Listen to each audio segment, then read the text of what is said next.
Hey guys, good morning. This is Simon with Trading Perform Coaching. It's been a little while since I've done a video, so just trying to get back into the swing of things. Want to go over why location was important yesterday. Team members, this is mostly for y'all. So I'm just going to go through the day. We're going to start with ES. So if you look at ES, here's the open, right? We have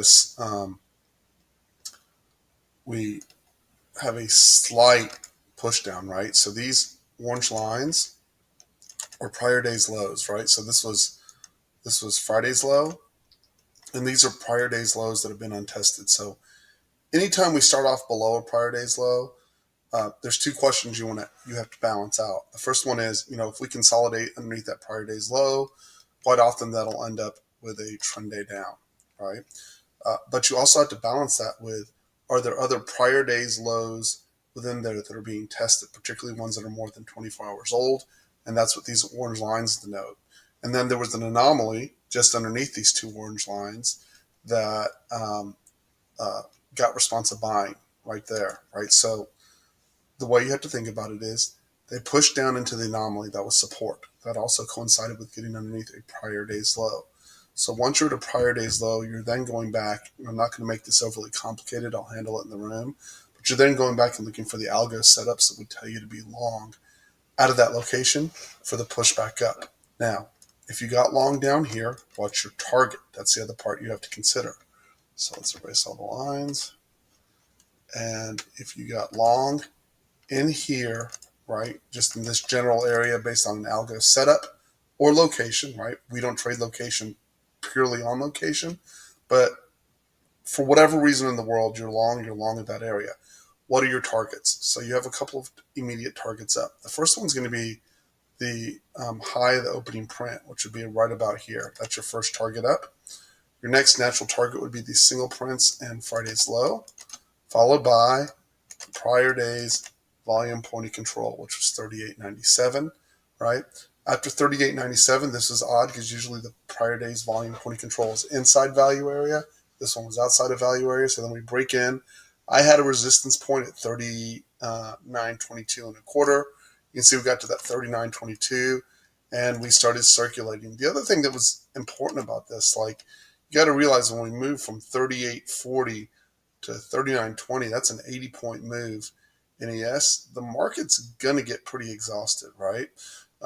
You can see that we then return back to the volume point of control acts as a magnet, push back to 39.22, failure to break the prior day's high, and then we roll down into the close back to the volume point of control, right? So basically the way it started off with is attempted open drive lower, failed, back to prior day's low, trap on prior day's low. This right here became off the lows a 50-60 retrace. I'll go get the calls up here in a second. This became a 50-60 retrace, found responsive buyers at 9:30, and that pushed up past the volume point of control into Friday's value area and into resistance at 39.22. And that was pretty much the day. You did have a very nice trade, by the way, here at 12:30. And if you'll look at that 12:30, if you look at that 12:30 move off the low, up into the high, and again, what launched that was the retrace into the 50 retrace. Now, what's really interesting about that was, normally I would say wait for the 62 retrace. In this case, it just shows you that the NASDAQ, the buying in both the NASDAQ and the S was actually quite strong up until the end of the day, right? Because normally what you do is you'd have retrace to the 50, stop those guys out like it did right here, and then roll up. But the setup was actually quite perfect. There was multiple things that laid over in this location, and I'll go over that in the room. But that was really a good place for that last long, and it produced quite a nice rotation back to the upside. Let's go look at NQ really quick. We'll do the same analysis, and then we'll go about the day. So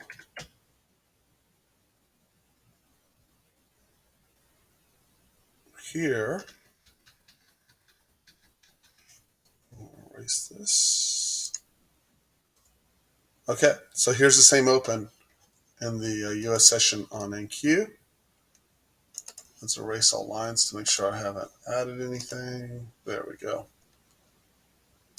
So this is what I posted in the morning. You can see again, we opened up right at Friday's low and we pushed right into this support at 11,830 and found responsive buyers, right? Again, underneath Friday's low. And you can see we almost immediately trapped back into the low, right? So what are your targets if you got long from here? Well, first is prior day's low, then this swing from before the open, right? Then the prior day's volume point of control, which was inside a value area in NQ's case. Then we swept the entire value area up into the single prints to test Friday's high. And all of that was logical. We exhausted at the single prints from Friday's high, came back in. This is where I got the best trade of the day, was this long right here at 12,077 was the long, and the long was back to take out the high of the day. Came back, we took out the high of the day, and we took out Friday's high, and then you'll see that we exhausted back to the volume point of control, right? So NQ is a little bit cleaner. NQ is clearly stronger than ES was, and I would expect that to continue for a while.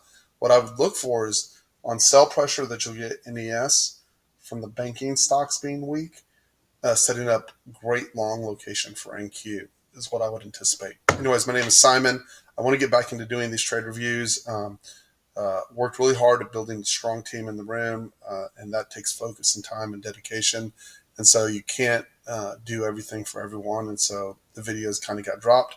I'll see if I can't pick that back up. Anyways, I hope everyone has a great day, and looking forward to today. I'll put up the levels here in just a little bit. Talk to you soon, guys.